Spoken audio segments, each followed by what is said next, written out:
어려운 질문이에요. 이기적인 남편을 어떻게 해야 할까요? 어떡할까요? 죽일 수도 없고 살릴 수도 없고. 근데 이제 그 밑에 사연을 얘기해 봅시다. 아기 씻기는 것도 대충, 옷 사는 일, 집에 필요한 물건 사는 일에 관심을 기울이지도 않고, 외출했을 때 필요한 무언가를 집에 두고 오거나 실수하면 화를 내서 깜짝 놀라게도 하고, 이런 사람과 계속 싸우며 살아야 할까요? 참고 살면 바뀔까요? 화가 자꾸 쌓여서 작은 일에도 화가 나네요. 아이 때문에, 아이가 셋이라서 이혼은 안 하려고 하지만 종종 이혼 생각도 들고요. 진짜 이 아내 너무 힘들겠어요. 아이가 일단 셋이라잖아요. 근데 제가 정말 나는 이 아내 상담실 오면 무료 상담해 드릴게요. 우리 딸이 아들만 셋이에요. 10년 동안 맨날 남자 넷하고 쌈박질하는 게 우리 딸의 일이란 말이에요. 얘기하자면 얼마나 힘들겠어요. 생각만 해도 하나만 갖고도 못 살겠네 난리를 치는데 남자애가 셋이면 이건 뭐 맨날 집이 그냥 전쟁터잖아요.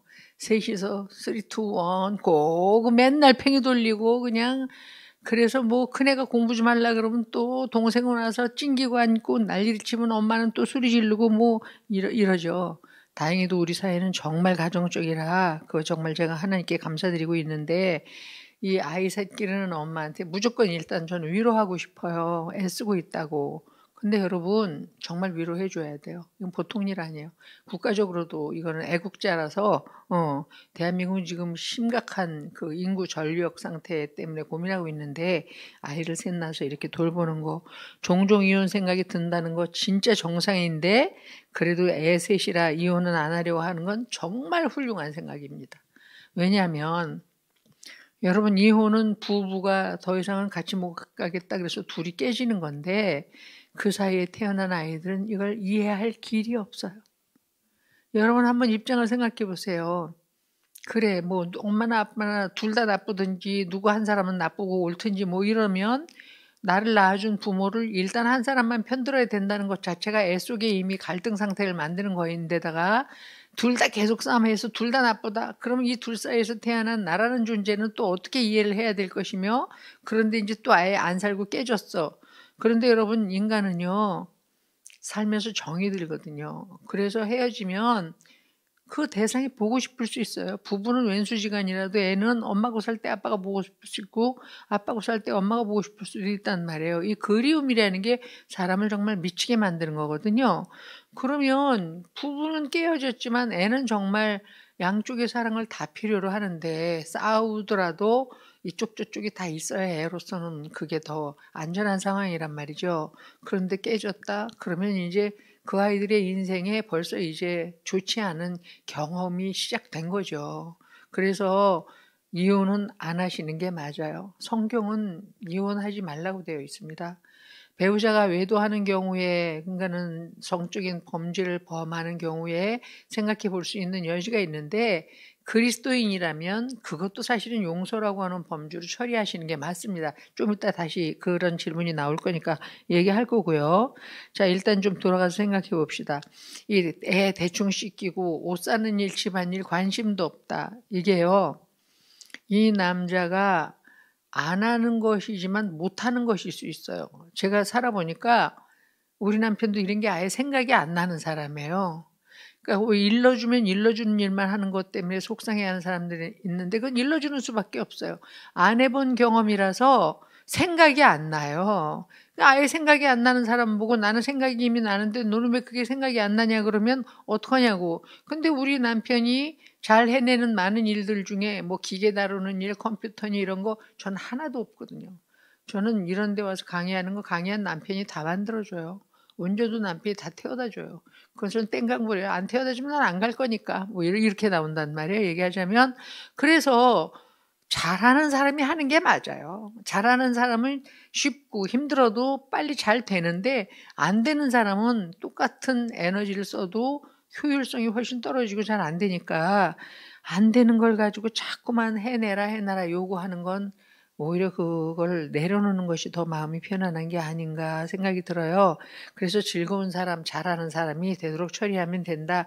그렇게 내가 잘하니까 그냥 내가 한다. 이렇게 좀 여유를 가지고 생각하시라고 좀 얘기하고 싶은데, 자, 이 남편이 왜 외출했을 때 잘 돕지도 않으면서 뭐 아내가 실수한 거에 대해서는 굉장히 화를 내서 놀래게 만든다고 말했잖아요. 그래서 이게 어쩌면 이 남편은 아내가 완벽한 사람이라고 이해하고 있는지도 몰라요. 늘 만사를 잘 해내면, 왜 이 만사를 잘 해내는 부인이니까 왜 이런 장면 소소한 것까지도 다 실수 없이 준비되고 할 수 있을 거라고 생각하는 기대를 가지고 있는데, 그게 안 되면 그거에 대해서 화낼 수 있는 거죠. 그래서 어떻게 얘기하자면, 이거는 아내가 평소에 너무너무 만사를 잘 해주고 처리해 주기 때문에 그 기대가 너무 남편에게 이렇게 높아져 있어서 그 기대가 약간만 어긋나도 화를 내는 경우도 있을 수도 있다. 그렇지만 어쨌든 화를 내는 거, 아내를 놀래게 하는 건 굉장히 잘못하는 거죠. 자, 그래서 계속 싸우며 살아야 할까요? 참고 살면 바뀔까요? 라고 물으셨는데, 일단은 살아야 되는 게 답이고요. 그래서 여러분 그러니까 안 살아야 된다고 얘기하면 우리 다 안 살아야 되지 않나요? 우리 남편하고 결혼한 지 지금 50년, 그러니까 사귄 것까지 해서 50년 돼 가는데, 그 사이에 이 사람하고 안 살아도 될 만한 충분한 이유가 한 10번쯤 있었어요. 제가 생각하기에. 그런데 저는 지금 솔직히 말씀드리면 지금 우리 남편하고 사이가 제일 좋거든요. 이 노년기를 같이 하는 것이, 아까 얘기했잖아요. 아침 일어나서 같이 눈 뜨면 감사하고. 근데 솔직히 말씀드리면 저희 남편이 알츠하이머 진단 받았어요, 올 초에. 그래서 이제 치매가 시작돼서 깜빡깜빡 잊어먹기 시작했고요. 팔다리를 심하게 떨고 경직이 일어나서 잘 못 걸어요. 그게 온갖 병원을 다 다녔는데도 원인 규명이 안 돼서 치료도 못 받고 있으면서 이 일이 이제 점점 악화돼 가고 있는데, 그럼 저 안 살아야 되나요? 여러분 저 상담해 주세요. 저희 남편하고 저 살까요 말까요? 버려요? 그러면 안 되죠. 저는 그렇게 생각 안 해요. 그러니까 내가 있어야 되는 거 아니야? 돕는 배필이잖아. 난 그것 때문에 내가 이 남자 옆에 있어야 된다고 생각해, 솔직히. 하나님이 나한테 먹여준 자리가 그거잖아요. 그러니까 힘닿는 데까지 애를 써서 잘 해보려고 애를 쓰고 있고, 그래서 때때로 불안해. 이게 진행돼서 이제 더 worse and worse, 나쁜 쪽으로 진행되면 어떻게 되는 거지? 근데 저는 내일 일을 미리 땡겨서 염려 안 하려고요. 내일 일은 내일 감당할 만한 힘을 주시면 그렇게 감당하고 살자, 이렇게 생각하면서 저는 그것에 대해서 땡겨가지고 염려하지 않습니다. 그러면 진짜 엄청나게 불안하고 두렵고 뭐 이런 거잖아요. 여러분, 그래서 이게 참 중요한 것 같아. 인생을 살아오면서 중간중간에 일어나는 이런 깊은 갈등들, 뭐 외도의 문제, 또 이런 자녀의 문제, 또 경제적으로 브레이크 다운되는 문제, 뭐 이런 것들이 많이 일어나서 우리 발목을 잡는데, 그때가 진짜 하나님 사랑 안에 머무르는 것을 배워야 되는 때이고, 자꾸만 둘이서 거덜난 짝한테다 답줘 이러면 안 되는 거예요. 나올 답이 없는데, 그럼 상대는 점점 더 비참해지고 힘들어지니까, 그럴 때일수록 한쪽에서 여유를 가져야 되는데, 그 여유가 아까 얘기했어요. 힘을 부여하시는 분에게 들러붙어 있지 않으면 우린 그걸 가질 수 없어요. 어릴 때 좀 부모가 나한테 심리적인 자원을 좀 잘 갖게 키웠으면 조금은 더 여유 있는데, 그렇지 못할 경우에는 똑같이 이제 이게 에너지가 배터리가 되면 힘들어지잖아요. 그러니까 한쪽이라도 그걸 지탱할 수 있으려면 하나님과의 관계성 속에서 있어야 하고, 그래서 제 경우로 얘기하자면 그렇게 여기까지 오는 중간중간에 정말 이 남자하고 계속 살아야 되나를 심각하게 고민해야 할 때 저는 진짜 하나님을 무진장 많이 붙들었어요. 그래서 시편을 엄청나게 많이 묵상하면서 살았고요. 그래서 이렇게 버스가 딱 지나가면 103번 안양 가는 버스, 내 영혼아 여호와를 송축하라, 뭐 이렇게 하도 시편을 많이 읽어서 위로를 얻어가지고 버스 번호만 봐도 왜 그 시편이 줄줄이 나올 정도로 그렇게 그때 말씀에 붙들려 살았는데, 여러분 말씀드리자면 그때 그렇게 이 남편에게서 거절당한 것 같은, 버림받은 것 같은, 완전히 내 편이 아니라고 생각되고 오히려 가해자로 여겨지고 너무나 억울하고 나만 손해보는 것 같고 왜 맨날 나만 기도해야 돼, 이런 상황에 있을 때 그렇게 기도하면서 말씀을 구하고, 말씀에서 현실은 너무나 비참하고 아니올시다인데 변화의 주짐도 전혀 안 보이고 암담한데, 말씀은 왜 언약, 약속이니까 미래에 대해서 어떤 소망 같은 걸 주잖아요. 그럼 그런 말씀을 붙잡고 그래서 그 말씀을 놓고 또 기도하고 뭐 이랬는데 그런 게 한 10년 있었어요. 제 결혼 생활 50년 이 남자하고 함께하는 동안에 10년 시절 그 10년이 제가 여러분하고 지금 이런 걸 나눌 수 있는 모든 근거가 된 시절이에요. 그래서 하나님은 어떤 것도 우리에게 낭비라고 말씀하시잖아요. 고통스럽고 나쁜 세월도 그것이 하나님과의 관계성 속에서 제대로 해석되고 그래서 그 말씀으로 말미암아 이제 이겨낼 수 있는 힘을 부여받아서 감당이 되면요. 그래서 그걸 뭐라고 얘기해? 은혜라고 얘기하잖아요. 그러니까 은혜 안에 사는 것보다 더 좋은 삶은 없다는 게 제 생각이고요. 이제 그런 날들 중에 그것들을 견뎌내게 했던 것들이 일테면 상급에 대한 거예요. 성경은요. 냉수 한 그릇 준 것도 절대로 상을 잃지 않는다고 얘기하셨잖아요. 그 뭐 제자들이 우리가 뭐 다 버리고 당신 쫓았는데 그 뭐 어떻게 되는 겁니까? 그랬더니 이 생에서 여러 배로 받고 영생을 겸하여 받는다고 하나님의 말씀에 근거해서 이 땅에서 우리가 하는 모든 것들 그래서 지금 얘기했잖아. 남편을 사랑하고 남편이 사랑하고 아내가 순종하는 거 나는 이 인간 순종하고 싶지도 않아. 그런데도 불구하고 말씀 때문에 순종했다. 이게 상급이 이루어지는 삶이에요. 이혼해도 누구도 야단칠 수 없어. 누구도 그걸 뭐라 그럴 수 없어. 그런데도 불구하고 나는 깨진 가정을 만들지 않겠다. 자녀를 위해서라도 이게 하나님의 말씀이 하나님이 나를 버리지 않는 한 나도 배우자를 버리는 일은 없다. 이렇게 그 말씀에 근거해서 우리가 삶을 이루어냈을 때 우린 다만 이 세상에서의 끝나는 게 아니라 영혼에 잇대어 살아가는 것이기 때문에 반드시 그것이 상급이 있다는 것을 기억해야 할 필요가 있다. 예, 저는 그런 것들이 굉장히 많이 위로가 되었고요. 자, 그래서 그 시절들을 견뎠는데 견디게 하신 거죠. 제가 견딘 게 아니고 그 은혜를 이렇게 그 시절을 경험해 보니까 정말 밤중에 인생의 밤중에 노래하게 하시는 하나님이 계시더라고. 정말 하나님은 우리가 능히 감당하게 하실 뿐만 아니라 피할 길도 내신다는 게 맞고 어떤 시점이 딱 되니까 손바닥 뒤집히듯이 그 밤이 낮이 되는 것처럼 인생을 이렇게 바꾸시는 하나님을 경험하게 됐거든요. 기대해 보시면서 끝끝내 가시라고 일단 권하고 싶어요. 그런데 이제 계속 싸우며 살지는 말아야죠. 그러니까 싸우지 않으려면 결국은 상대방을 좀 이해해야 하는데 이 남편이 이렇게 화를 내면서 난리를 치고 뭘 또 애를 셋이나 낳았으면서도 자발적으로 잘 돕지 않고 이거는 어린 시절에 원 가정에서 훈육이 잘 안 된 것 같아. 자기 집에서 원래 배우고 온 게 없고 또 이 남자도 아까 얘기한 대로 뭔가 해결되지 못한 내적 상태가 분노로 그래서 많은 경우에 지금 아내한테 화를 내지만 사실은 그것은 자기 원가정 부모에 대해서 가지고 있던 내재된 분노가 어떤 상황 속에서 아내한테 터지는 거다. 이렇게 좀 객관화시킬 수 있으면 너무 좋겠고요. 그래도 화를 당하는 게 쉬운 일은 아니지만 어쨌든 좀 이해해 보려는 노력을 하라라는 거예요. 자, 그래서 분노할 수밖에 없는 이 남자가 왜 이렇게 분노하는지에 대해서 무조건 참으면 안 되죠. 그러니까 참고 산다는 건 뭐예요? 그럴 수밖에 없는 내적 동기를 이해할 때 참아져요. 아, 성장 과정에서 이런 문제가 있었구나. 또는 이런 부분에 있어서 이 사람은 결핍이 있구나. 뭐 이런 거. 저희 남편이요. 돈 주는 걸 그렇게 아까워해요. 결혼하면 왜 월급을 다 아내한테 맡기잖아요. 근데 저도 벌고 남편도 벌었는데 우리는 알아서 너는 이제 뭐 큰일 할 때 모으고 나는 집안의 가사를 위해서 돈을 쓰고 이렇게 살다가 제가 학교 선생님을 딱 그만두고 사표 내고 가정으로 들어왔는데 돈을 안 벌게 됐는데 우리 남편이 돈을 반도 안 주는 거예요. 그러니까 그때 알았어. 이 남자가 나를 사랑한다는 게 돈 버는 선생이라서 사랑했구나라는 걸. 그러니까 우리의 사랑이라는 게 아주 정말 들여다보면 다 자기 필요 때문에 사랑하는 거지 어떤 암묵적으로 다 내 결핍을 채워줄 만한 어떤 보상적 체계를 배우자에게 원해서 우리는 다 결혼하는 것이고 자 그래서 이제 이 분노하는 남편한테 얘기하고 싶어요. 분노는 좌절에서 온단 말이에요. 내가 기대하는 바대로 되지 않을 때 자꾸 화가 나잖아요.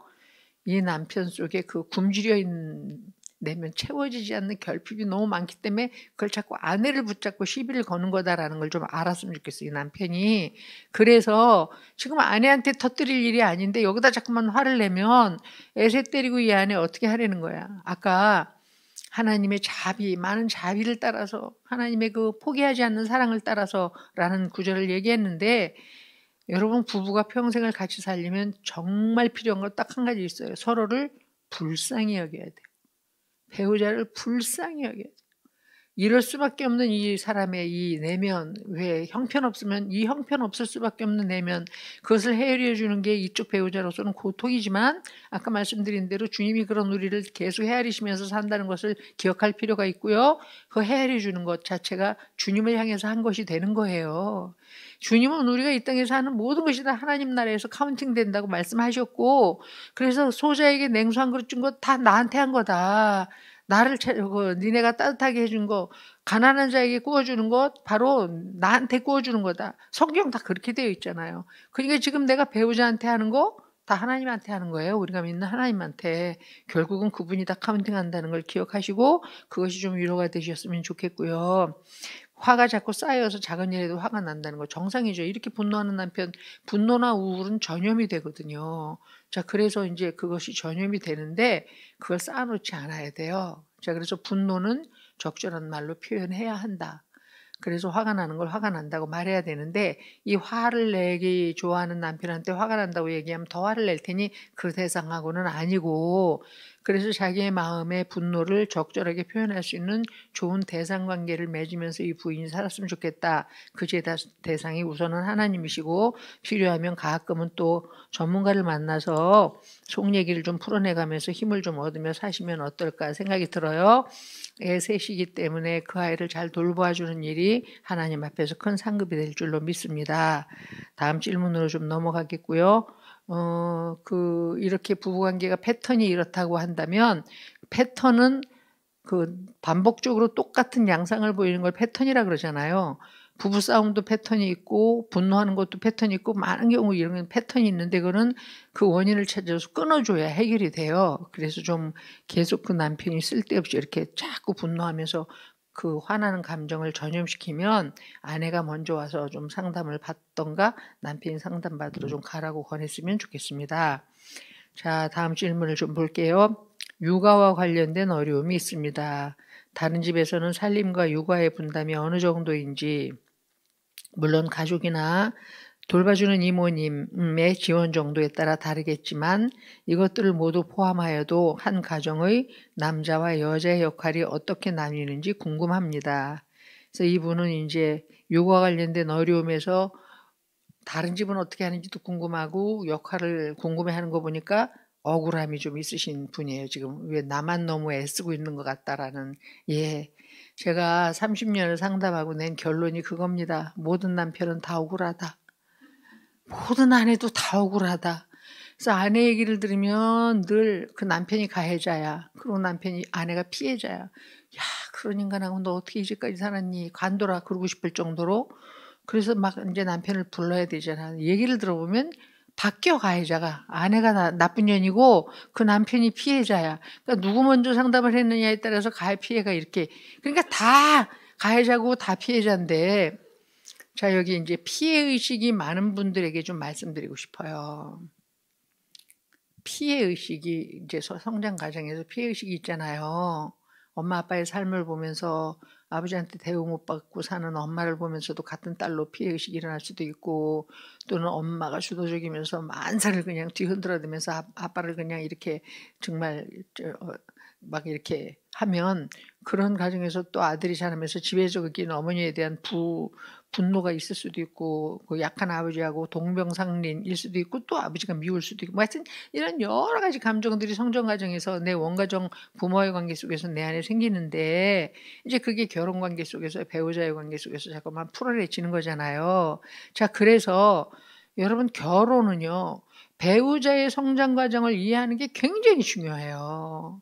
이 사람이 어떤 부모를 통해서 어떤 것을 습득하고 어떤 식의 이해를 받으면서 컸는지, 왜 이런 것들을 헤아려 하는 게 중요한데, 어쨌든 중요한 건 뭐야? 현실 속에서 모든 부부들은 다 억울하다. 다 나만 손해보는 것 같다. 많은 그리스도인들은 왜 맨날 나만 기도해야 돼? 이런 또 억울함이 있어. 아, 저 상대는 안 바뀌고 맨날 내가 기도하면서 어떻게 해달라고 난리를 치는, 저도 이제 그 억울함이 되게 많았었는데, 자, 그래서 그게 누구나에게 느끼는 감정이다라는 걸 일단 말씀을 드리겠고요. 자, 다른 집 육아의 분담은 다 케이스 바이 케이스, 집마다 달라요. 근데 이제 여기 이 방송을 듣는 우리 형제분들, 남편분들을 좀 이렇게 자극을 주기 위해서 제가 사위를 조금 얘기하면, 저는 그게 정말 하나님의 은혜고 감사라고 말씀드릴 수밖에 없는데, 이제 우리 딸이 애새 때리고 하루 종일 지쳐 있잖아요. 우리 집에 와 있는 적 많이 있었어요. 옆동 살아가지고. 그러면 이제 사위가 퇴근을 우리 집으로 해요. 그러면요, 사위가 이렇게 들어왔는데 우리 딸이, 아, 나 콜라 마시고 싶은데, 아, 사이다 마시고 싶은데 말 안 되는데 깜빡 잊었다, 뭐 이래요. 신발 벗기가 무섭게 그렇게 얘기를 해. 내가 살아온 세월에 그런 거 없었어.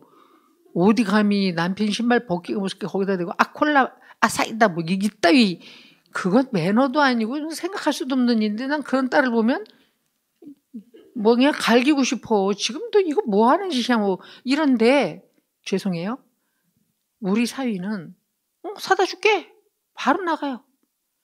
그래서 제가 어느 날, 그러지 마, 버릇돼, 너는 그거 화도 안 나니? 그러니까 얘가 뭐랬냐, 그러려고 결혼하는 거잖아요, 이랬어요. 어머니, 그렇게 하려고 결혼하는 거잖아요. 저 진짜 화 안 나요, 이렇게 말하더라고. 아, 이게 왜 는애야, 진짜 이게 왜 는애냐고. 우리 딸이 사위한테, 우리 아들이 며느리한테 그렇게 해주길 바래, 나는. 그런데 어쨌든 그렇게 우리 사위가 그렇게 반응을 해요. 그러면서 바로 나가서 사다 줘. 번번이 매번 내가 보면 할 수 있는 일은 다 자기가 웬만하면 감당하려고 그러고, 들어오기가 무섭게 어떤 때는 이제 뭐 애셋, 당신 다 하루 종일 나 애하고 있었어, 당신 봐, 그런 식으로 얘기하면서 우리 딸이 휙 나가버려. 난 이것도 용납이 안 돼. 쫓아가서 머리채 잡고 끌고 들어오고 싶어. 너 지금 어디 나가? 남편이 들어오기가 무섭게 이제 저녁 먹고 들어왔다고 했겠죠? 놔두셔야 돼, 이러는 거야. 근데 남편이 그걸 오케이 해, 보내줘. 어머니, 나는 괜찮아요. 저 사람도 쉬어야 되죠. 아, 자기도 쉬어야 되잖아. 근데 그런 양보를 하더라고. 나 그래서 있잖아, 살다가 남은 거 있으면 다 사위 주려고. 진심으로. 아니, 내 맘도 이런데 하나님 오죽하시겠냐고. 그분 보시기에 합당하게 했을 때 왜 다 쏟아부어주고 싶은, 아, 내 맘도 이런데.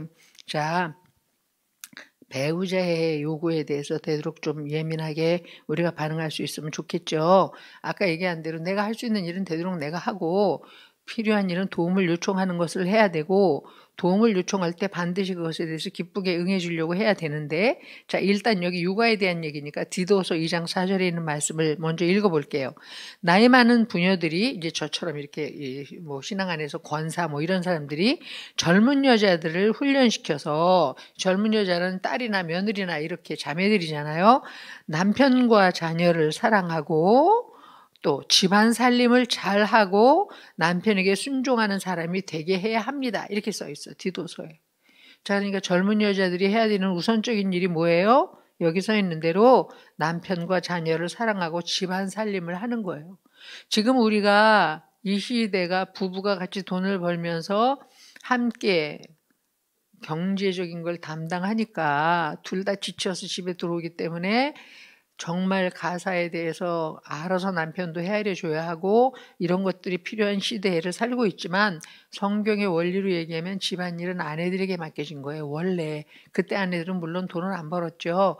자, 그래서 왜 애를 키우고 또 집안일을 하는 게 왜 아내들의 일이어야 하냐면, 아니, 생리 구조나 심리가 그렇잖아. 아이 젖 먹이는 게 엄마잖아요. 뱃속에 10달 동안 가지고 있는 것도 엄마잖아요. 여러분 생각해 보세요. 짐승들은요, 새끼가 낳으면 이 새끼들은 대부분 4-5시간이면 다 일어나서 걷거나 뛰어요.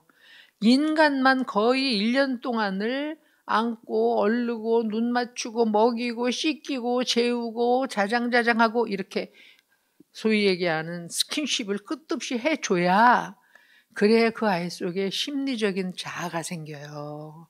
그래야 한 촛돌이 돼서 뭐 10개월부터 보통 일어나서 걷기 시작한다면 싫어. 내가 할래. 이렇게 할 수 있는 어떤 것, 자아로서 자기 역할을 할 수 있는 힘이 안아주고 눈 맞춰주고 씻겨주고 먹여주고, 무슨 얘기냐면 인간은 심리적 돌봄을 근거로 해서, 물론 신체적인 돌봄 마땅히 거기 따라가야 하는 일이고 그렇게 해서 성장한다 그 말입니다. 그걸 누가 잘해요? 남자들보다 여자가 훨씬 잘해요. 왜냐하면 여자는 이미 태어날 때부터 심리적이에요. 제가 이제 평생 사는 남편하고 느낀 게, 남자 속에도 심리가 있는데 남자들은 심리적이지 않아. 여자가 마음 헤아리는 것처럼 그렇지 않단 말이에요. 자, 그래서 예를 들면 이런 거예요. 제가 이제 우리 상담실에 열 몇 명의 상담사가 있는데, 이게 이제 실장 눈에만 보여요. 어떤 것들이 저거 좀 진작 좀 닦아놨으면 좋았을 건데, 슬리퍼 좀 더러운데 좀 누가 좀 닦아놓지. 뭐 다 나름 청소를 하는데 제가 보기에 마음에 안 드는 것들이 있단 말이에요. 그럼 이제 집에 와서 진짜 상담사들이 상담하기에만 바빠있지, 뭐 컴퓨터 다이 하나 누가 먼지도 안 닦고. 근데 물어보면 다 한대요. 근데 하여튼 제 눈에는 보여요. 제가 그러면서 진짜 힘들어 죽겠네. 오늘 그냥 상담실 청소 변소까지 닦고 오느라고. 상담은 계속되고, 제가 이렇게 얘기를 하잖아요. 그럼 우리 남편이 매번 거기다 대고, 아니 상담실에는 업무 분장표가 없어? 이렇게 얘기해요. 지금 내가 뭐 얘기하는 거야? 나 힘들어 여보. 하루 종일. 그럼 내가 그래서 답도 줬어. 다음부터 내가 그렇게 얘기하면 정말 하루 종일 힘들었겠다. 나 그러면 끝나거든. 그러니까 자꾸 해결해 주려고 그러지 마. 자꾸 나 답 다 알아. 답 다 아니까 답 주려고 그러지 말고 그냥 좀 읽어줘. 100번이면 100번 다. 업무 분장표 없어? 거긴 좀 이렇게 뭐 하라고 정해져 있지 않나? 정해져 있다고.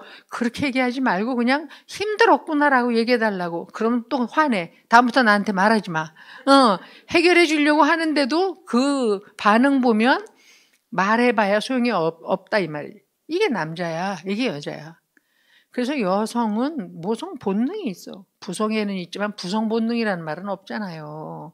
그래서 본래적으로 여자가 생명을 돌보는 일을 더 잘하도록 하나님 앞에 부여받았어요. 그래서 물론 배워서 훈련해야 되는 일들이지만 여성들은 아이를 알아주고 이런 일들이 남자보다 훨씬 더 잘 되는데, 아까 왜 그 위니컷이라는 사람이 good enough mother 얘기했잖아. 엄마가 된다는 것은 미치지 않고는 가능하지 않은 일이다. 이렇게 어린아이를 돌보는 거 거의 미칠 지경이에요. 잠 못 자고 뭐 이럴 때 정말 거의 죽을 것 같아요. 근데 여자들이 해내잖아요. 그게 여성이기 때문에 가능하다라는 거죠. 이게 하나님이 천부적으로 우리에게 주신 것인데 그거를 활용해서 이제 가정을 꾸려 나가라고 성경은 얘기하니, 그래서 제가 이 아들 셋 키우는 우리 딸한테 매번 얘기하는 게 그거예요. 너는 굉장히 중요한 하나님 나라의 일을 하고 있어. 우리 딸도 피아노 전공했어요. 그래서 자기 그거 하고 싶죠. 10년 동안 애 좀 이따 또 나오고 계속 한 놈 돌보고 또 뭐 이러고 있는 거잖아요. 그러니까 이제 완전히 내 인생은 다 썩은 인생 같아. 다 사회적으로 결혼 안 한 친구들 뭐 쭉쭉 나가고 뭐 이렇게 앞으로 자아 실현도 하고 성취도 하는데 나만 왜 이러고 있나, 이런 비애가 걔 안에 있을 수 있잖아요. 나 충분히 이해돼요. 그런데 여러분, 가정 살림을 하고 육아를 하는 것은 사회적 성취나 자아 실현을 이룬 것보다 못하는 일인가요? 이게 또 그렇게 생각하면 안 되는 일이에요. 이게 굉장히 중요한 하나님이 부여하신 고유 영역, 가정, 육아, 가정, 집안 살림, 가사, 이게 아내들에게 상급을 이루는 일이란 말이에요. 하나님 나라의 일이에요. 남편들도 좀 그렇게 생각해 주세요. 돈 벌어 오라 그랬으면 같이 철저하게 좀 거의 대등하게 돕던지, 아니면 좀 쉬게 해주고 그냥 돈 내가 버는 돈으로 적더라도 그냥 이거 가지고 살면서 좀 이렇게 돼야 되지 않나? 누구라도 좀 한 사람은 좀 몸도 마음도 편해야 가정이 잘 돌아가는데, 둘 다 지쳐 있으면 모든 갈등이 피곤해서 와요. 사실은 지쳐 있으면. 자, 그래서 여러분, 이것도 팁인데, 우리가 언제 기도하죠? 아침에 대부분 크리스찬들은 눈 뜨면 큐티하거나 기도하잖아요. 오늘 이제 새로 시작하는 하루를 하나님께서 인도해 주시고 뭐 이런 것 때문에. 근데 진짜 기도해야 될 시간이 언제인 줄 아세요? 집에 들어가기 5분 전이에요. 퇴근해서 집에 들어가기 5분 전이 진짜 기도가 필요한 시간이야. 완전 이거 just 됐잖아요. 다 써먹었잖아. 하루 종일 인간들 만나면서 뭐 심리적인 에너지부터 시작해서 다 이제 말도 하기 싫어. 다 귀찮아. 집에 들어가면 그냥 뒹굴뒹굴 TV 켜놓고 K1 프라이드 보면서 남자들은 두들겨 패는 거 보고 싶고 여자들은 그냥 달달한 드라마 보면서 뻗고 싶은데 이제 진짜 전쟁터로 들어가는 거잖아. 하루 종일 시달리는 것과 거의 버금가는 전쟁터가 집이야. 얘기하자면 거기 이제 오기만 하면 들러붙어서 깔고 뭉갤 애들이 기다리고 있고 또 이제 오기만 하면 애 토스하고 나가고 싶은 아내가 있고 또는 그 아내도 쉬면서 정말 뻗고 싶은 일에서 소위 얘기하면 다 지쳐있는 집에 돈 벌러 안 나가도 아내도 가사와 육아에 지쳐 있고 남편은 바깥에서 지쳐 있는 이 두 지친 사람이 이제 이 만나야 되는 장면이니까 여기가 전쟁터예요. 그래서 기적적인 삶이라는 책을 쓴 피턴가 하는 목사님이 그 얘기를 했어. 퇴근 5분 전에 기도하라. 새로 맞닥뜨리게 될 이 전쟁터, 이제 하루 종일 다 써버린 내 에너지가 고갈된 상황에서 만나야 되는 가장 중요한 사람, 그런데 정작 에너지를 쓸 수 없는 대상. 그래서 이 장면을 위해서 기도하라. 전 그게 진짜 필요한 조언 같아요.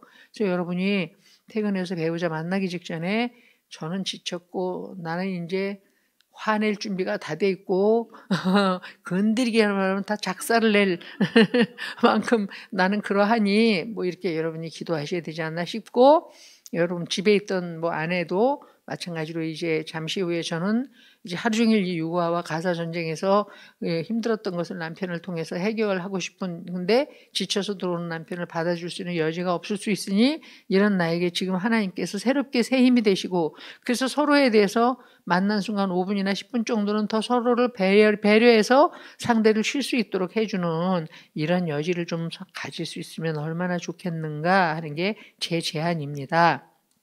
자, 모든 것을 다 함께 하는 거지만 남녀가 다르게 생겼기 때문에 그래서 다 똑같이 할 수는 없어요. 그래서 가진 은사, 어떤 남자는 애를 잘 다루는 남편들도 있어요. 그럼 그 사람은 육아를 좀 더 담당하는 것이고 어떤 경우에 저는 그런 케이스도 요새 많이 봤어요. 남편들이 애 기르고 부인이 돈 벌어. 남편은 자꾸 경제활동에 실패하는데 아내는 잘 돈을 벌어오니까 아내가 돈 벌어오는 걸 집에서 남편이 살림하는 저희 교회에는 그 남편이 외교관이었는데도 아이가 이제 자폐라서 어릴 땐 괜찮았는데 청년이 되니까 막 힘이 넘쳐나가지고 막 뛰어다니는 거야. 교회에서는 막 뛰어다니고 이제 감당이 안 되잖아. 아버지가 어떤 시점부터 직장을 그만두고 엄마도 직장 다니는데 엄마는 계속 직장을 다니고 아버지가 이제 애를 돌보기 시작했어. 왜냐하면 그 아이를 엄마가 힘이 들어서 감당 못해. 쫓아다니고 제어하고 이게 안 되니까. 그래서 그 아내가 직장 다니면서 왜 진급시험 볼 때도 남편이 저녁에 돌아와서 밥 먹여서 도서관 가서 공부할 수 있게 배려해주고 뭐 이래서 아내가 직장에서 꽤 높은 위치에 있고 공직에 있는데 그 집 잘 가요. 자폐 아들하고 잘 가정이 잘 유지되는 거 봤어요. 그렇게 서로 합의해서 할 수 있으면 좋겠습니다.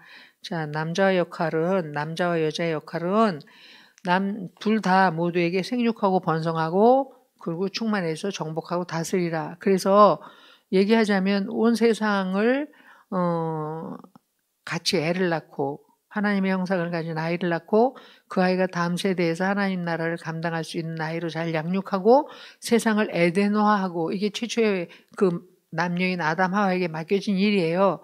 그런데 이제 지금 동등한 입장이었다가 죄를 지으면서 남녀가 이렇게 수직적으로 남편이 아내를 지배하고 아내는 어떻게든지 또 그 지배를 안 받으려고 난리를 치는 이 죄에 대해서 이렇게 종속적 관계로 바뀌었다가 예수 그리스도께서 오셔서 다시 여성들의 지위를 원래 하나님의 형상을 가진 동등한 인격으로 대우해 주시면서 올려놓으셨기 때문에 얘기하자면 할 수 있는 한 다 함께 같이 하는 것이고요. 더 잘할 수 있는 건 더 잘하는 쪽에서 그것을 감당하면 되는 거고요. 그래서 우리 강한 자가 마땅히 연약한 자들을 담당하고 그 연약을 돌봐줘야 된다고 하는 말씀을 이제 아까도 말씀드렸는데 이루어 가면 좋겠습니다. 자, 그 다음 장면의 것을 좀 보겠습니다. 저희는 각각 개원한 한의사 부부이며 자녀는 8세 딸, 6세 아들, 3세 딸, 셋이네요. 근데 남편은 육아나 살림에 있어서는 말로 부탁을 하면 딱 그것만 하는 전형적인 이과형 남자입니다. 그거 어떡하겠어요. 생각이 안 나는데. 내가 우리 남편을 봐도 생각이 안 난다고 아까 말씀드렸잖아요. 우리 남편 모든 기계를 다 잘 다뤄요. 그런데 왜 라면은 못 끓이죠? 이제 할 줄 아는 거 있어. 커피 내리는 거. 집에서 커피 내리는 거 그거 한 가지 해요. 그거 딱 한 가지 해요. 그리고 요새 이제 청소기 좀 돌려줘요. 그런데 그거 최근에 된 일이에요. 전에 그런 거 안 했어요. 자기 좋은 일만 주로 많이 했어요. 그래서 저도 이제 참으면서 견디면서 여기까지 왔는데 저는 이 기대를 아내가 내려놓는 게 좋겠다고 생각합니다. 똑같은 한의사인데 내가 밥 차리고 내가 아이 돌보고 내가 설거지하고 내가 집 청소하고 내가 빨래하고 잘 때도 나만 아이를 돌보고 아우 억울한 아내 전형이네 여기. 아침이면 또다시 밥 차려 먹고 설거지하고 아이 돌보고 선생님께 맡겨 출근하고 이게 남편이 있어도 아무 도움이 안 되는데 이 남편 좀 저한테 보내주세요. 손 좀 보게. 이 아내가 얼마나 착하냐면 밑에 이 내용은 아내 쪽의 주관적인 내용입니다. 남편은 또 다른 입장에 서 있을 수 있습니다. 굉장히 성숙한 사람이에요. 객관화시키려고 하잖아요. 내 주관적인 건 이런데 남편은 또 내가 얘기하는 다른 입장에 있을 수 있다라고 얘기할 수 있으니까 굉장히 훌륭한 아내예요. 그런데 이렇게 훌륭하니까 이거야말로 아내는 뭐든지 다 잘해내는 사람이라고 믿고 의뢰 그러려니 하고 남편이 손을 놓고 있을지도 모르겠어요. 그래서 때때로 아내 앞에 연약한 존재, 깨지기 쉬운 유리 같은 존재, 남편들이 알아야 되는데 성경에 써 있잖아. 아내는 더 연약한 그릇이라. 그리고 더 연약한 그릇이 유리 같다라는 의미란 말이에요. 그래서 잘 깨지기 쉬우니 돌봐야 된다 그랬는데 지금 이 남편이 아내가 강하다고만 생각을 하는 것이지 돌봄이 필요하다는 걸 도무지 인지를 못하고 있는 거예요. 그러니까 나 같으면 한의사 그만두겠다. 너가 돈 벌어와 2배로. 그 내가 집에서 이렇게 다 할게. 이렇게 땡깡 부릴 수도 있는 입장인데도 열심히 일도 하면서 하면 남편이 좀 자발적으로 좀 도와줘야 되는 게 아닌지 모르겠어요. 그런데 이제 시키면 시키는 일을 한다고 하는 거 보니 이 남편은 도와줄 마음이 없는 사람이 아니라 아까도 얘기한 것처럼 뭘 어떻게 도와야 되는지 잘 모르는 사람이에요. 자기 집에서 그렇게 전적으로 클 수 있잖아. 엄마가 뭐든지 다 하고 남자는 부엌도 못 들어오고 물에 손도 못 대게 하고 그건 있을 수도 없는 일이고 뭐 이렇게 했다면 그러면 이제 더더군다나 의사 되려면 뭐 다 여러분 공부만 죽으라고 했을 거 아니야. 아내도 마찬가지였을 테고 그나마 여자니까 그걸 해야 하는 일이라서 해내고 있는 건데 남편은 그 부분에 대해서 전혀 생각이 안 날 수 있으니 부탁을 자꾸만 하는 수밖에 없다. 힘든 건 힘들다고 표현을 하고 당신의 도움이 절실하게 필요하다라는 얘기를 하는데 여러분 이게 이제 아이디어야. 핸드폰을 사용하시라.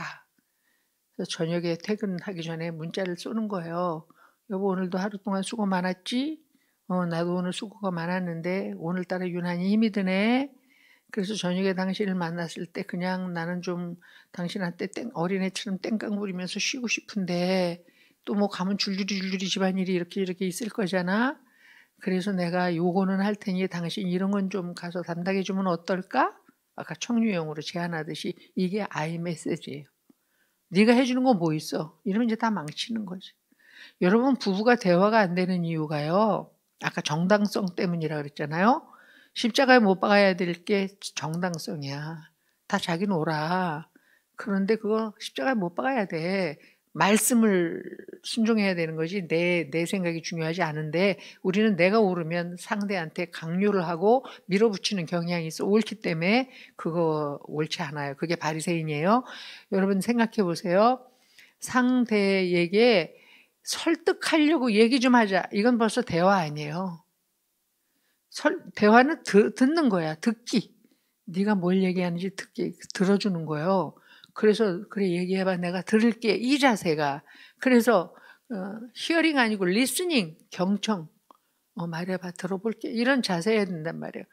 근데 이제 우리만 해도 제가 워낙 말을 잘하니까 우리 남편은 대꾸할 말을 잘 못 찾으니까 여보 그럼 텔레비 보다가도 방으로 들어가 왜 그러는데 그러고 방으로 가 아니 얘기 좀 하려고 그러면 또 방으로 가면서 얘기해 이래 그럼 무슨 얘기를 해 나를 안 쳐다보는데 그거는 우리 남편의 회피성 인격 때문이기도 하지만 제가 워낙 또 말로 밀어붙여가지고 꼼짝 못하게 만들어서 들어봤자 불리하다라는 게 이미 예지되니까 이제 피하게 만들 수도 있죠. 그래서 이것도 우리가 어떤 패턴으로 대화하는지를 이해해 볼 필요가 있다. 근데 다시 얘기하지만 설득하려 하지 마라. 그건 이미 대화 아니다.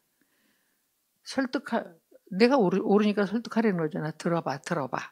내 이야기는 이러면서. 그건 뭐야? 상대 듣기 싫어. 일로 와봐. 들어봐. 이런 순간에 벌써 방어가 생겨. 공격 때문에 방어가 생기는 거거든요. 그러니까 상대가 뭔가 방어적인 자세를 취하면 나는 그러지 않은 것 같아도 내가 얘기하려는 요소 중에 공격적 요소가 굉장히 많이 있다라고 인정하셔야 돼요. 그래서 내가 상대를 자꾸 공격하는 것 같으니까 상대가 방어 모드로 들어간다. 이미 방어가 시작됐을 때는 대화는 안 되는 거예요. 자, 그래서 여러분 진지하게 자꾸 얘기하려고 그러지 마세요. 얘기 좀 하자. 뭐 이런 얘기 하지 마세요. 그냥 얘기하세요. 텔레비전 보다 말고. 근데 우리 좀 섹스 좀 해야 되지 않나? 뭐 이렇게. 그런데 이제 그것이 진지하게 얘기되려면 아까 얘기했죠. 스마트폰 이용해서 그렇게 아이메시지를 하십시오. 나는 오늘 이런데 당신은 어때? 나는 이런 부분에서 당신의 도움이 필요해. 그러면 이제 상대가 그것에 대해서 들어주면 땡큐 소 마치 감사를 하고, 이건 어떤 경우에도 잘한 것에 대해서는 칭찬으로 강화시켜라. 칭찬을 해주면 강화돼요. 그래서 잘하는 것은 언제든지 여러 배로 감사하고 칭찬하라. 애도 그렇고, 그 다음에 잘못한 것에 대해서는 대놓고 비난하거나 하는 일은 피해야 되죠. 그런 것에 대해서도 메시지로 전하면 다 마음이 상하게 돼 있다. 그래서 너와 집안일을 해줬고 나 혼자 다 했잖아. 뭐 이렇게 얘기하면 그게 진짜일지라도 상대방 마음에 이미 도덕적으로 자기는 틀려먹은 인간이 되어버리니까 방어가 생기죠. 응대하기 싫어져요. 그래서 여보, 내가 얼마나 고단하면 이러겠어? 이게 아이 메시지야. 내가 얼마나 지쳐있으면 이러겠어? 내가 너무너무 힘들고 지쳐서 그렇게 얘기하는 거니까 그 부분에 대해서 당신이 좀 이해를 해줄 수 없을까? 이렇게. 근데 너가 뭐 해준 거 있다고 나한테 이따위로 말해. 이제 이러면 맞는 얘기지만 벌써 상대방은 도덕적으로 판단받았기 때문에 또 아까 얘기한 대로 대화하자 그러면서 설득하려고 그래. 내 말 좀 들어봐. 내 말 좀 들어봐. 그러면 점점 더 상대는 내 말 듣기 싫어지거든요. 자, 그래서 대화는 먼저 마음을 열고 들으려고 하는 태도가 필요하다. 자, 그러니까 이제 이 엄마도 저기 의사 선생님도 남편한테 당신이 그렇게 하는 이유가 무엇인지, 내가 이렇게 지쳐 있는데 나 혼자 이렇게 다 하는 걸 볼 때 당신이 어떤 생각이 드는지 좀 물어볼 필요가 있어요. 근데 그 생각이 미처 안 났을 수 있거든. 당신이 그렇게 지쳐 있구나. 뭐 막연하게 알기는 알지만 뭐 그렇게까지 지치겠어? 뭐 이럴 수도 있으니까 나의 입장에 대해서 설명하는 것도 필요하고 상대가 왜 그럴 수밖에 없는지에 대해서 이해해 보려는 노력이 필요하다. 여러분에게 이해해 보려고 자꾸만 나는 왜 이러고 있고 쟤는 왜 저러고 있나라는 것을 자꾸 이해해 보려고 해야 된다. 제가요, 우리 남편이요, 제가 학교 선생을 하다가 사표 내고 가정으로 돌아왔는데 아까 말했잖아요. 월급을 그럼 나한테 반은 줘야 되잖아요. 다른 집은 다 주고 아내가 쓰는데 우리 남편은 저한테 반은 줘야 되잖아요. 이제 내가 안 보니까 4분의 1 주더라고요. 이거 어쩌라는 거야, 이게 어쩌라는 거야. 이게 아주 그냥 아주 대먹지가 않았잖아, 얘기하자면. 근데 그걸 이해해야 되는 게 우리 시아버지가 경제권은 남자가 가지고 있어야 된다고 교육을 내내. 내 결혼해서 얼마 있다가 봤는데 우리 남편을 붙잡고 경제권 아내한테 주는 날에는 남자 목숨은 죽은 목숨이야 이러고 있더라고. 아니 내가 더 돈을 잘 관리하면 나한테 맡겨야 되는 거고, 그것도 남편이 더 잘 관리하면 남편한테 맡기면 좋겠고, 둘 중에 잘하는 사람이 하면 좋아요. 전대를 합쳐서 공동으로 같이 운영하면 그것이 최상이고 이런 거거든요. 그런데 우리 남편 돈을 나한테 안 주는 거야, 그렇게 해서. 그거 아버지부터 그렇게 배웠어. 그래서 내가 이게 보니까 이것도 이제 자기애성이고 이기심인데, 돈을 주는 것에 대해서 왜 이렇게 뺏긴다고 생각하나 봐, 심리적으로. 나는 누군가에게 뭘 줄 때 기쁘거든요, 솔직히 얘기하면. 근데 이 집은 인색해. 아주 자기애가 너무나 세가지고, 그래서 그렇게 하더라고요. 근데 이제 제가 어느 날 남편을 조금 이해하게 됐냐면, 우리 딸 피아노 쳤다 그랬잖아요. 그야말로 20년 전에, 20년도 더 전에 우리 딸이 피아노 배울 때 제가 강의할 때 그때 뭐 부산까지 가서 강의하고 오면 15만 원, 20만 원 이렇게 받았어요. 근데 우리 딸이 40분 교수한테 레슨 받으러 갈 때 20만 원씩 가져갔단 말이에요. 아니 나는 하루 종일 부산까지 갔다가 이제 겨우 20만 원 받아와서 얘 20만 원 바로 줘야 돼. 피아노 치러. 계산되는 거예요, 계속. 돈 줄 때마다 손해보는 느낌. 그러니까 그게 잔소리로 나오잖아. 너 이게 어떻게 해서 번 돈인데 너 열심히 피아노 안 쳐? 뭐 이럴 거잖아. 그러니까 내가 하나님의 은혜 안에 내 마음이 머물러 있을 때는 오늘 하나님이 나한테 돈을 주셔서 너한테 피아노 레슨비를 주시고 그래서 이렇게 너한테 하나님의 은혜를 흘러가게 하시니 그래 열심히 하고 와 이렇게 좋은 마음으로 대하게 되는데 내가 피곤하고 내 본성으로 돌아가면 그렇게 화가 나. 왜 나는 이렇게 하루 종일 애를 써서 요만큼 벌었는데 왜 너는 이거 가져가면서 열심히 안 하는 거야? 또 왜 그 피아노 교수들은 도대체 왜 이렇게 많이 받는 거야? 레슨비. 뭐 이런 그러면서 왜 그 자식한테 주는데도 왜 착취당한다는 느낌이 드는 거예요. 이해되세요?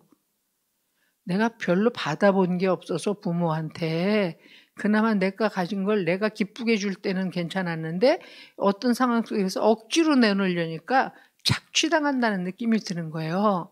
그래서 남편들이 돈 벌어오면 아내한테 가정을 유지하기 위해서 돈 주는 게 마땅한 일이라고 생각했는데 어떤 남편들은 왜 뺏기는 것 같을 수도 있겠다. 이 착취당한다는 느낌이 있을 수도 있겠다. 그런 생각이 드는 거예요. 주긴 주지만 너무 아깝다 이럴 수도 있다는 그걸 아내가 인색한 놈 더럽게 아끼고 지랄이야. 이러면 안 된다는 거지. 땡큐 해야 되는 거예요. 진짜. 여보 정말 고생했었어. 아내 돈 버는 것도 마찬가지고. 그래서 당연한 건 없다. 진짜 감사해야 된다. 그래서 잘 써야 되고 감사해야 되고 이게 아주 중요한 태도라고 저는 생각이 듭니다. 그때 남편이 이해하게 됐어요. 이래서 주면서도 왜 아깝다는 생각도 들 수 있겠다. 왜 돈 벌었어 남편이 가정을 꾸려가는 건 당연하지 뭐 이렇게만 생각을 했는데 상식적으로 당연한 일이지만 심리적으로는 그렇지 않을 수도 있겠다. 이렇게 애쓰고 벌었는데 다 주면 나는 뭐야? 뭐 이런 생각이 들 수도 있겠다. 그게 얘기대로 성장 과정에서 부모가 기쁘게 자기를 내어주는 것이 얼마나 중요한 일이고 가족을 내어주면서 사랑하는 게 얼마나 기쁜 일이고 그렇게 한 부모를 통해서 사랑을 받았다면 나도 기쁘게 내어주겠지만 돈 아내한테 경제권 뺏기면 죽은 목숨이야. 이런 아버지 밑에서 그 부인한테 달달 떨면서 몇 푼씩 주는 아버지 밑에서 양육된 아들이 아버지보다는 더 많은 돈을 나한테 주면서 자기는 대단히 자기를 이렇게 나는 그래도 아버지보다 후회 이렇게 생각할 수도 있는데 아내인 내 입장에서는 짠돌이 같으니 뭐 이러면 그게 아무리 내가 정당하게 넌 짠돌이야. 돈은 부인한테 맡겨야지. 내가 경제적으로 더 잘 꾸려갈 수 있을 텐데 이렇게 얘기한들 상대한테 심리적으로 접수되지 않는 일이 받아들여지겠느냐 이 말이에요. 그래서 자꾸 이해해 보려는 노력을 하고 그거에 근거해서 대화를 풀어나가야 된다는 얘기를 하고 싶어요. 이과적인 남편이라고 이해하고 하셨으니 아까의 경우에 조금 더 문과적으로 인문학적으로 좀 반응할 수 있도록 좀 이런 것들에 대해서 당신이 해주면 내가 이렇게 기쁠 것 같아. 아이 메시지로 제안하는 얘기를 남편에게 좀 자꾸 하고 뭔가라도 그것에 대해서 반응했을 때 칭찬해주고 또 보상도 해줄 수 있으면 더 좋고. 자, 빨리 다음으로 넘어가겠습니다. 성게임 중독, 부부 성관계, 외도 문제 뭐 이건 너무너무 진지해서 밤새도 다 못 풀어낼 얘기들인데요. 일단요. 중독은 간단하게 짚고 넘어갈게요. 뒤에 성에 대한 얘기가 또 나오니까. 중독이 뭐예요? 컨트롤할 수 없는 상황에 빠져 있는 게 중독이에요. 그러니까 술을 먹는다, 알코올 중독이죠. 알코올을 먹고 술을 먹고 집을 못 찾아온다든가 그걸로 법적 제재를 받는 일을 벌린다든가 그 다음날 출근해야 되거나 일하러 가야 되는데 그것에 지장을 받아서 못 간다든가 이렇게 삶에 실제적인 문제가 일어나면 이건 중독이에요. 그러니까 게임을 해도 학교 생활을 정상으로 하고 그러면 그건 중독이 아니에요. 근데 게임했기 때문에 학교를 못 간다, 공부를 전혀 못한다, 둘러서도 계속 왔다 갔다 하면서 밤새도록 그것만 하고 싶다, 이러면 이제 정상 생활을 못하면서 그것을 내가 원할 때 안 할 수 있어야 되는데 안 해야 될 때 안 할 수 없으면 out of my control 상태에 가면 이건 중독이에요. 얘기하자면. 그럴 때 이건 아내나 남편이 어떻게 할 수 없습니다. 이건 전문가의 치료를 받아야 돼요. 입원도 필요하고 심리적인 치료, 일단 그것을 끊게 하는 상황적인 어떤 조치 이런 것들이 필요합니다. 그래서 중독을 아내가 어떻게 뭐 말로 작작 좀 술 마셔 이런다고 해결되지 않습니다. 어떤 경우에는 잡아 넣어야 돼요.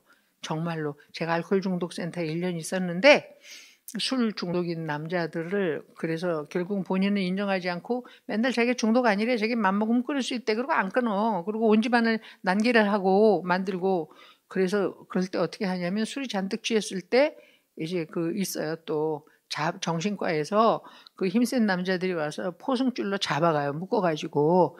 왜냐면 안 그러면 입원이 안 되니까. 이제 아내가 그거에 대해 동의하면, 그래서 강제로 입원을 시켜서 술을 끊게 만들고 이제 여러 가지 이제 그 병원 안에서 입원 상태에서 치료를 하죠.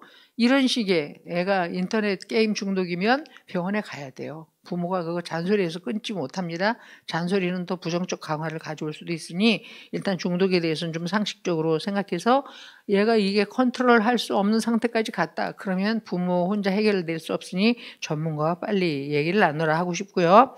그 성문제 마지막으로 풀고 외도 문제, 외도하는 남편이나 아내를 발견한 뒤에 그에 대한 합리적인 문제 해결과 대처 방안은, 그래서 합리적이라고 물으니까 이게 참 애매모호합니다. 중요한 건 뭐예요? 이 외도한 대상하고 내가 계속 살 것인가 말 것인가가 중요합니다. 이제 성경은 계속 살아야 된다고 얘기했으니까 저는 크리스찬이니까 되도록 살아야 된다고 말씀드리고 싶은 건데, 그래서 내가 이혼할 거 아니면 절대로 외도의 현장에 가지 말아라. 이게 답입니다.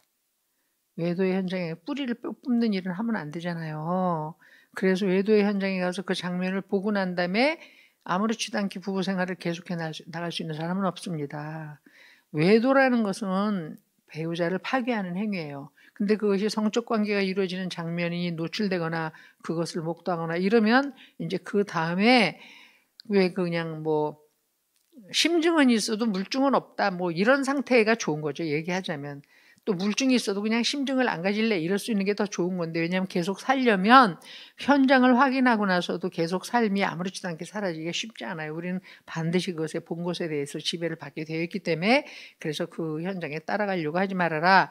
그 외도 대상을 직접 만나서 어쩌고저쩌고 하려고 하지 말아라. 왜냐하면 엄청나게 상처를 입고요, 세상이 이상해져 가지고 요새는 가해자가 더 성질을 내요. 그러면 옛날에 뭐 옛날 드라마 보면 남편하고 노는 그 꼬신 여자한테 뭐 불도 뿌리고 머리 이러면 다 요새 폭력으로 잡혀갑니다. 뭐 할 수 있는 게 없어.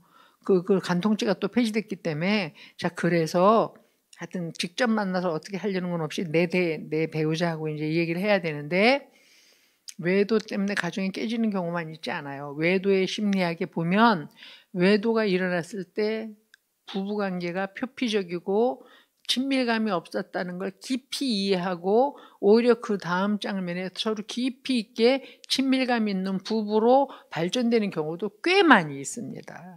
자, 그러니까 아까 만사는 이해와 해석을 어떻게 하느냐에 따라 달라진다고 말씀드렸잖아요.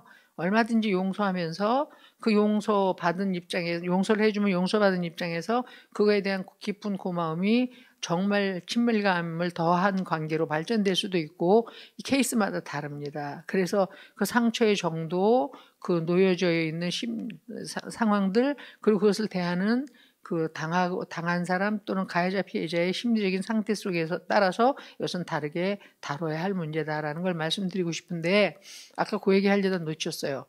피해자라고 여겨질 때 이 세상의 모든 피해자는 다 가해자예요. 왜냐하면요, 외도를 당하고 굉장히 많은 외도 상담을 했는데, 그런 경우에서 이제 뭐 남편한테 이제 자다가 깨우는 거야. 일어나 얘기 좀 하자. 아, 뭘 또 너 어쩌다 그럴 수가 있냐 나한테, 이제 뭐 또 시작할 거잖아요. 그런데 그게 한 2년 정도 흘렀어. 근데 이 아내가 생각만 나면 분이 나가지고 해결이 안 되는 거야. 남편의 태도가 진짜 진정성 있게 자기한테 잘못했다고 빌었다고 여겨지지가 않는 거야. 그거는 남편의 태도의 문제일 수도 있고 아내 쪽에서 애지간해서는 안 풀리는 단단한 심리 구조 때문일 수도 있잖아요. 그런데 이제 뭐 남편이 그렇게 해서 한 2년쯤 지나서 저한테 상담을 하는데, 남편이 그렇게 얘기했대. 야, 밤마다 깨워가지고 나를 고문하는, 그래서 바람핀 내 죄보다 그거 고문한 네 죄가 더 커 이제는. 그렇게 말했대. 이게 무슨 얘기예요? 우리가 피해를 입으면 그리스도의 용서로 용서되지 않는 문제들은 다 우리 안에 상대에 대한 보복으로, 분노가 보복으로 다 표현되게 되어 있어요. 그거를 대놓고 갚느냐, 두고두고 갚느냐, 어떤 계기에 얘기하느냐만 다 스타일이 다를 뿐이지. 그래서 이 피해가 내 안에 와져 있는 이 원망감, 분노, 서글픔, 또 이런 그 상대에 대해서 일어날 수밖에 없는 이런 보복 감정, 이런 것들이, 그러니까 피해 의식이 하나님의 용서라고 하는 은혜 안에서 해결되지 않으면 우리는 반드시 어떤 형태로든 이것을 되돌려 줍니다. 그래서 상대가 먼저 나한테 잘못된 행위를 했기 때문에 가해자, 피해자라고 얘기하면서 피해자인 내가 이걸 풀지 않을 때 동일하게 가해자가 된다는 사실을 다 인정을 안 해. 그리고 계속 내가 피해자래. 다시요, 용서라고 하는 하나님의 은혜 안에서 그 문제가 해결되지 않으면 모든 피해자는 동일하게 가해자가 됩니다. 그럼 또 그쪽 사람이 피해자니까 또 이쪽에다 대고 가해행위를 하고, 그래서 피해 가해는 어느새 순서만 바뀌었을 뿐이지 계속 악순환을 하게 되어 있다. 그 어떻게 용서해야지. 용서로 가져가야 돼요. 용서할 수 없는 우리를 용서하시는 하나님을 만나러 가는 거, 이게 아주 중요한 일입니다. 그게 또 가능한 일이고요. 성령 안에서 제대로 다루면 그것이 오히려 자기가 배우자가 외도를 했는데도 불구하고 오히려 내가 당신을 잘 돌보지 않은 것 때문에 그렇게 만든 것에 대해서 나도 책임이 있다고 용서를 청하는 경우도 있었어요. 제 상담 케이스에서는. 그래서 오히려 감동에 뭐 이렇게 돼가지고 부부가 더 훨씬 잘 살게 되는 케이스들도 있는데, 외도의 심리학에서도 그렇게 케이스에 외도했다고 다 깨지지 않는다. 어떻게 이해하고 해석했느냐에 따라서 또 다른 부부관계가 시작될 수도 있다라고 그 책에 쓰여 있습니다. 넘어가겠습니다. 이제 곧 끝낼게요. 남편이 평소 무시하는 말, 자존감을 낮아지게 하는 말들을 잘합니다. 책 좀 읽어라 등등. 그 말에 저는 너무 상처받아서 이야기하면 자기는 그런 의도가 아니야. 상처받았다고 얘기하면 자기는 그런 의도가 아니었다고. 그렇게 받아들이는 내가 이상하다고 합니다. 너무 많이 꼬여 있는 것 같은데 어떻게 풀어나가야 할지 모르겠습니다. 여러분, 이거는 상처는요, 주는 사람도 문제고 받는 사람도 문제예요. 우리는 상처 주는 사람이 나쁘다고 얘기하는데, 아셔야 되는 게 똑같은 상황에서 똑같은 스트레스를 받아도 그 스트레스가 그 각 사람에게 미치는 영향은 다 달라요. 그래서 어떤 사람은 그냥 스트레스 받았는데 에이씨 기분 나쁘네? 그리고 털어버릴 수 있어요. 근데 어떤 사람은 쿵 해갖고 심중에 박혀서 집에 가서 그것을 리와인드해서 또 듣고 또 새기고 또 듣고 또 새기면서 자기 안에 있는 그 상처를 키우면서 보복 감정을 깊게 만드는 경우도 있단 말이에요. 똑같은 상황에서 똑같은 스트레스인데, 그래서 상처는 주는 사람과 받는 사람이 똑같이 나쁩니다. 김향지 목사님은 상처 받는 쪽에 더 문제가 많다고까지 얘기를 해요. 자, 이제 그 상처 받은 사람한테 그렇게 얘기하는 건 좀 잔인한 일이니까 어쨌든 상처 받는 쪽도 문제다. 자, 그래서 여기서 책 좀 읽어라. 그러면 쉽게 얘기해서 자존감이 높으면 그래 알았어 책 읽을게. 그럼 끝낼 수 있잖아. 근데 책 좀 읽어라. 그러면 저 새끼가 나를 얼마나 무식하게 보면 내가 지금 그래도 한의사인데 공부 좀 했으니까 나도 지금 의사하는 건데 나한테다 대고 책을 읽어라. 너 미쳤니? 이건 공부를 열심히 해서 한의사가 돼서 남들이 다 인정해 줄 만한 훌륭한 사람임에도 불구하고 내면에 해결되지 않은 열등감이 있는 상태인 거예요. 그래서 자기 인식으로 상황을 몰아가는 거예요. 자, 제가 내담자가 재혼을 남편이 애를 데리고 이 초혼인 부인과 결혼을 했어요. 근데 이제 부인이 임신을 했어요. 근데 이제 애 낳을 때가 됐는데 애가 키로가 안 느는 거예요. 그러니까 그 남편이 출근할 때마다 뭐 좀 잘 챙겨 먹어. 뱃속에 애 좀 크게 잘 좀 챙겨 먹어. 그러고는 그 자기 아들 걔도 좀 먹이고 이렇게 얘기하는 거예요. 그 매번 나갈 때마다 뭐 좀 잘 챙겨 먹어. 오늘 좀 뭐 이것저것 닥치는 대로 좀 먹어. 아들 걔도 좀 먹이고 걔 이제 지가 난 아들 이제 그래서 이 엄마가 상담하면서 아니 내가 지혜 새끼 밥 안 먹이냐고 뭐 나갈 때마다 애 밥 챙겨 먹이라는 얘기를 하냐는 거야. 그 내가 이제 상담 중에 해석이 이 남자의 포인트는 너 좀 잘 챙겨 먹어야 지금 뱃속에 애기가 체중이 안 되고 날 때가 다 됐으니까 당신 뭘 좀 맛있게 잘 먹었으면 좋겠어야 그렇게 얘기했는데 자기가 난 아들이 있으니 거기다가 한마디 안 붙이면 죄책감이 일어나니까 걔도 좀 먹이고 그 말 끝에. 근데 너는 너 잘 먹으라고 너 위해서 한 얘기는 접수를 안 하고 꼭 개 먹이라는 그 얘기에만 포커스를 딱 맞춰서 내가 쥐새끼 굶기냐? 나갈 때마다 밥 먹이라고 얘기하기에 이렇게 해석을 한단 말이에요. 제 말 지금 이해되죠? 스스로 상처를 만든단 말이야. 여러분 그래서 아셔야 되는 게 자꾸만 상처가 된다. 그게 자기 내면이 그러하기 때문에 상대의 말, 행동을 다 우리는 내면화된 자기식대로 필터링해요. 걸러. 내 식대로 듣는다 그 말이야. 그래서 상처받는 사람이 문제가 있다는 얘기를 지금 하는 거예요. 자, 그러니까 여기 한 대로 해서 남편이 내가 상처받아서 어떻게 이렇게 나를 무시하는 얘기 할 수 있어? 그러면 그런 의도 아니었다고 얘기하잖아. 그러면 그런 거냐고. 그렇게 받아주면 돼. 근데 아니야. 너는 그런 의도야. 이게 자기 상황으로 자기 인식대로 상황을 몰아가는 거야. 남편이 아니래. 그럼 그냥 아니게 되면 돼. 근데 그거에 자꾸 걸려든다? 그렇게 말하면서 걸려들게 하는 남편도 해결해야 되지만 사실은 그 문제에 당당하지 못한 내면의 아내가 그 문제를 다뤄야 된다. 해결 못한 거 전문가한테 가져가야 돼요. 내가 왜 그렇게 상처받을 수 없나, 받을 수밖에 없나, 많은 경우에 내적 상태가 성장 과정에서 그렇게 구조화되어 있어서 자기식대로 이야기를 듣는 경우일 수 있다라는 거죠. 이 남편한테는 그래 당신이 나를 위해서 책을 읽으라고 얘기해 주는 건 너무 고마워. 그런데 아이 메시지로 그런데 그럴 때 내가 굉장히 무식하다는 소리로 들려. 그래서 그런 식으로 얘기하지 않으면 좋겠어. 이렇게 얘기하면 좋은데 또 책 읽으라고. 넌 내가 그렇게 만만하냐? 이제 이러면 유 메시지야. 네가 나한테 틀리게 했다. 이게 해결이 안 된다니까. 아이 메시지로 얘기하십시오. 자, 우리 넘어가고요. 분노하는 남편에 대한 얘기가 그 다음에 나오는데요. 분노가 조절이 안 되는 여기 뭐 화난다고 벽을 쳐서 구멍 나고 문이 부서진 적이 있다. 이 정도면 분노 조절 장애일 수도 있습니다. 이 남편은. 어쨌든 남편이 어떤 때 이렇게 분노를 과도하게 하는지에 대해서 자극하지 않으려고 부인이 애를 써야 되고요.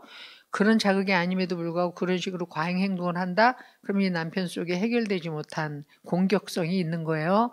자, 이 남편 상담이 필요합니다. 왜 화가 나는지. 물론 회사 일이 안 풀려서 또는 환자들이 적어서 요새 따라 병원 운영이 힘들어서 여러 가지 외부적인 요인이 있을 수 있는데 그런 것들로 인해서 자극을 받는 것이 어떤 폭력적 행동으로 나간다?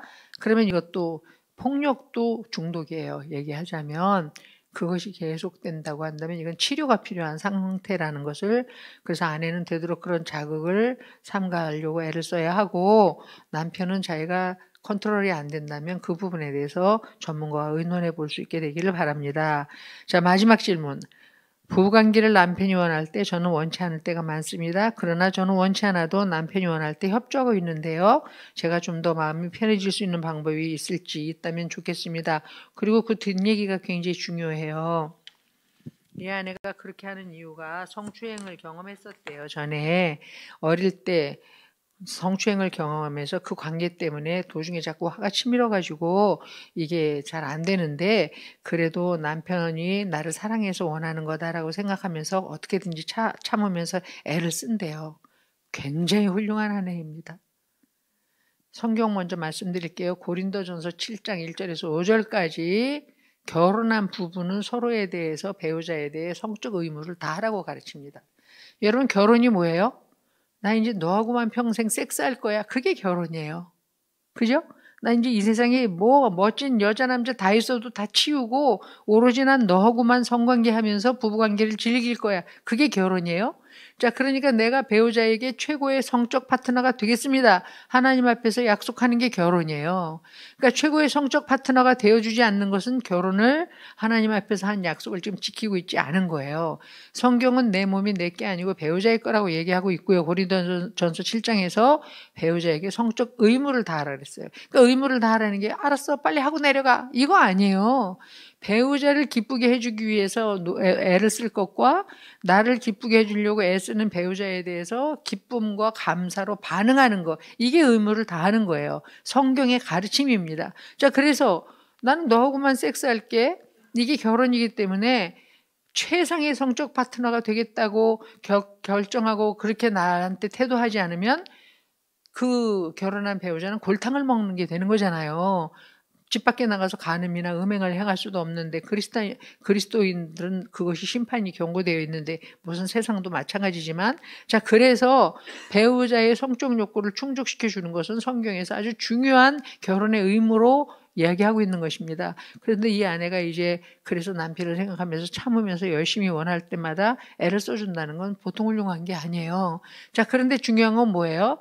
남편이 참으면서 섹스해 주는 거, 별로 남편 입장에서 섹스를 해주는 건 고마운 일이지만 아내가 같이 섹스를 즐겨줄 때 기쁘단 말이에요. 아니, 내가 애를 쓰고 있는데 그것에 대해서 같이 기쁨으로 탄성을 올리고 그 자극에 대해서 또 같이 즐기고 이래야 이게 행위가 기쁜 거지. 나만 혼자 즐겁고 아내는 그냥 뭐 의무 이행하듯이 아까 얘기한 대로 하고 내려가. 이러면 뭐가 되겠어요? 자, 그래서 아내도 섹스를 즐길 수 있어야 되는데 여기 방해하는 요소가 분명히 나왔잖아요. 어릴 때 성추행을 경험했다. 이건 부부 성관계를 방해하는 굉장히 중요한 요소 중에 하나입니다. 충격적인 성경험, 원치 않았던 성경험. 그래서 과거의 이 성경험을 이제 다뤄야 돼요. 저는 대한민국에서 어떻게 얘기하면 초기에 성상담을 제일 많이 했었을 것 같은데 그 장면에 대해서 돌아가서 그것이 내 탓이 아니었다는 것과 그 대상에 대해서 가지고 있는 분노와 이미 그렇게 해서 추해진 나 자신에 대한 죄책감과 이런 것들을 해결하는 분명한 작업을 해야 하고요. 그것에서 놓여나서 당당하게 남편의 몸을 즐길 수 있는 그런 아내가 돼야 맞습니다. 자, 그래서 그 부분에 대해서 지금 남편에 대해서는 더할 수 없이 성경적으로 말씀하신 것처럼 잘하고 있으니 칭찬받아 마땅한데 그게 아내도 같이 즐길 수 있어야 되는 게 맞는 것이니 그 부분에 대해서 전문가와 작업을 통해서 그 성추행의 과거적인 기억에서 빠져나와서 남편과 성적 관계를 즐기는 그런 아내로 회복될 수 있게 되었으면 너무나 좋겠습니다. 자, 여기 이제 부부관계를 즐기지 않는 부부를 위해서 마지막으로 부탁드립니다. 다시요.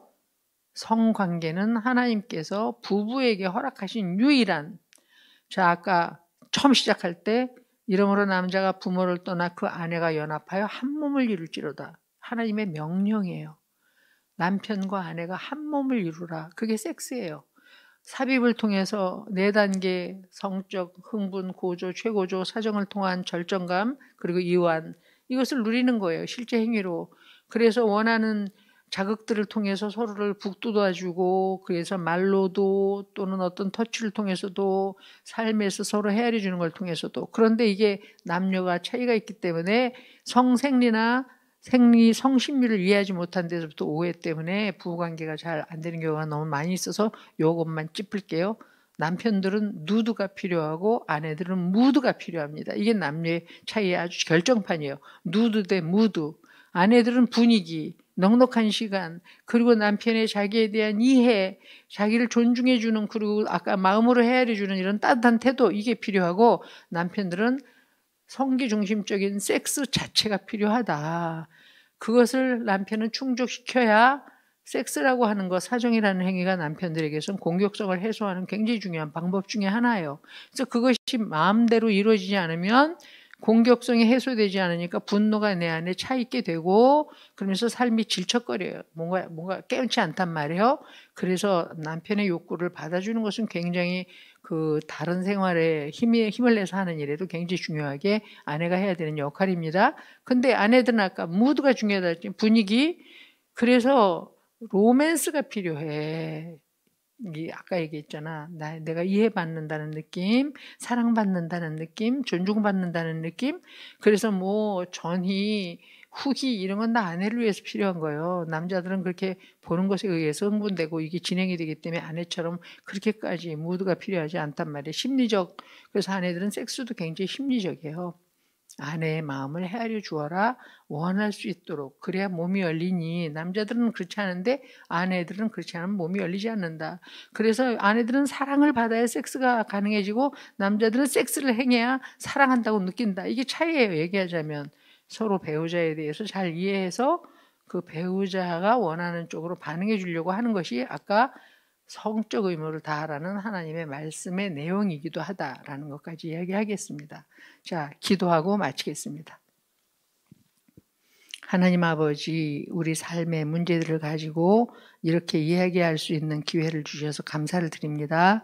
성경에 나와 있는 많은 지침들이 있음에도 우리가 삶 속에서 우리 내면에 해결되지 못한 이기심과 분노, 또 죄책감, 우울감, 그러면서 이런 부정적인 낮은 자존감 때문에 만사를 더 꼬아버리고 갈등 상태에 빠지는 일들이 너무나 많이 있었음을 인정합니다. 하나님, 배우자를 통해서 드러난 내 모습이 원래부터 내가 해결해야 될 내 모습인 것을 인정할 수 있는 그 진정성과 그 정직함을 주시고, 그리고 그것을 배우자 탓으로 돌려서 자꾸만 분노를 상대에게 던지는 어리석음을 범치 않게 도우시기를 원합니다. 우리가 아무리 못나도, 우리가 아무리 형편없어도, 우리가 아무리 찌질해도 하나님은 이런 나를 다 아시면서 사랑하셨고, 이렇기 때문에 내가 스스로 구원을 이룰 수 없어서 아들을 나를 위해 내어주시기까지 사랑하셨다고 하오니, 그 예수님을 내어주신 그 용서하시는 사랑, 실패하지 않는, 포기하지 않는 그 사랑을 늘 마음에 우리가 생각하게, 묵상하게 도와주시고, 그 사랑 안에 거하게 하여 주셔서 힘 주시고 은혜 주시는 하나님 안에서 배우자와 자녀를 사랑하고 돌보는 우리 될 수 있게 하여 주옵소서. 우리 가정의 주인이 계속 주님이시고 하나님이시기를 원합니다. 하나님을 좋으신 아버지로 경험할 수 있는 심정 상태가 될 수 있도록 하나님 늘 만나주시고 말씀해 주시고 알아듣고 느끼는 우리 되게 해 주셔서 그것을 가정 속에서 하나님 나라로 이루어가는 우리 되게 해 주시옵소서. 이 땅에서 행하고 있는 모든 일들이 아버지 하나님 기뻐하시는 일일 때 상급을 이루는 삶이라는 것을 기억하게 하여 주셔서 억울함과 손해 또 희생하는 것 같은 이런 마음들을 하나님께 넘겨드림으로 많은 상황 속에서 내적 자유와 당당함을 가지고 살며 반응하는 우리일 수 있게 인도해 주시옵소서. 모든 은혜에 대해서 감사를 드리며 예수 그리스도의 이름으로 기도합니다. 아멘. 수고하셨습니다. 많은 분들이 정말 저희 질문들 이렇게 올리신 분들도 이렇게 들으셨을 줄 아는데 많은 해답을 얻고 더 건강한 부부 관계와 아름다운 크리스천의 가정 이루시기를 바랍니다. 예, 그럼 이상으로 오늘 순서를 모두 마치도록 하겠습니다. 예, 현장에 참여하신 분들과 또 온라인 통해서 시청해주신 여러분 모두 대단히 감사드리고 다음에 또 좋은 강의로 찾아뵙도록 하겠습니다. 예, 이상은 마치고 현장에 계신 분들은 기념 촬영하는 시간을 갖도록 하겠습니다.